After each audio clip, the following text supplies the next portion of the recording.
and that's the same with acting, with people having different approaches and different toolkits, the way they approach acting.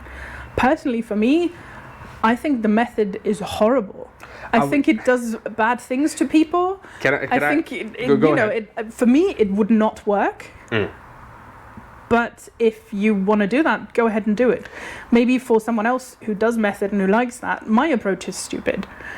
And that's fair. And that's, it's like it's difficult to put some, like you said, objective criteria and terms on something as subjective as art in any way. I think there's some objective elements in art, all sorts of acting training and acting techniques, because at the end of the day, we all working towards the same goal of like real human behavior in front of a camera, and then the camera captures it. Or on stage. In front of your eye camera. That's like a joke I did months ago. But we're all working towards the same goal. So there's objective elements that you can pinpoint in each one of them. But then people sort of go about it in their own subjective ways, which I can understand. But I think we all do a bit of method. And here's why. Oh, here we go. By method acting, normally people mean, for the record, is the actors that sort of off screen maintain some parts of the character that they're portraying on screen. Sometimes all of it. Yeah, as in you need to live the experience in your real life. Daniel Day-Lewis would not leave his wheelchair in For My Left Foot because he wanted to get the full experience, and apparently at some point even cracked a rib or something because he was just in that position for so long. Bit much, my humble experience, but got an Oscar for it, I think. So if it works for him. He gets paid and he gets hired. Good for him. But what I was going to say that all actors do some part of method is when you have an accent to prepare for a show, something, you might talk in that accent for significant periods of time before or during the rehearsal, or you might go out in your real life, you might go to a shop and order in that accent simply because you want to practice different environments, different experiences, using that language, using those sounds, so you can become as comfortable with it as you can on stage. I would argue that's not technically method acting. I would describe that as sort of the weight training you do, or the exercising, because that's a mechanical thing. Yeah, but it's still something that is up from the character you bring into you. No, fair enough. But you don't, in my experience anyway, you don't try to feel that as much. You try to flex your muscles. You try to get your... I mean, we both know this because we speak more than one language. Yeah.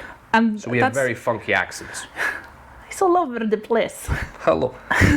And that's what it's more like to me. I think that's important, but that's why I always get a bit pissed off when people say, oh yeah, acting, you just go there and do it. No, you have to work on it. It's physical, it's mental, it's psychological, emotional, it's all of that. Yeah, psychological. And the physical parts are important, and they are exhausting at times, and that's good. It's a good feeling.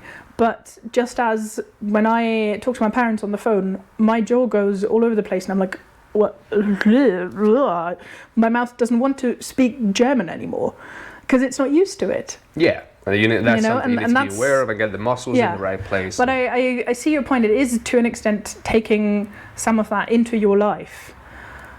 But I don't know. To me, there's still a difference there, because you don't take it into your life, but you practice it in your life. Okay, I see the distinction. I'm still going to say that is like that. I think we can both agree there's an element of something from the fictional world you brought into the real world. Yeah, totally. But just as you always bring something from your character home with you, you always bring something of yourself to your character. Yeah. Always. It's all version. Unless you actually live that certain character's life for real.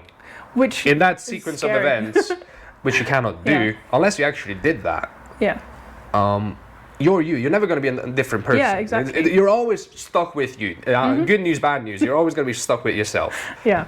On stage, wherever. So, you just don't suddenly turn into this other person, no matter how much you try. I can see the argument for I'm practicing, on stage I get referred to as whatever the character's name is. So I'm practicing being called that thing so I can instinctively react to it. I'm not like, oh, that's me. I can see that, but people definitely take it too far. And the reason it pisses me off is because the arts are already struggling being acknowledged as a craft, as a profession, as an actual industry, or not acknowledged as an industry, but an actual thing that you can do for a living, as a job. We don't need people going around. I'm an artist, darling. I've spent 5 days in character, and here I am. And you're like, it just makes it sound artsy-fartsy, very mysterious. This thing is magical, and it doesn't feel like actual work. Yeah, because to me personally, the actual work is the fact that I am not that person, that I am not that character, but that I manage to empathize with the character to a degree that the audience can believe for 2 hours, 3 hours at a time that I do that. There's an element of training, there's the line learning, there's... And I think that's there's the research.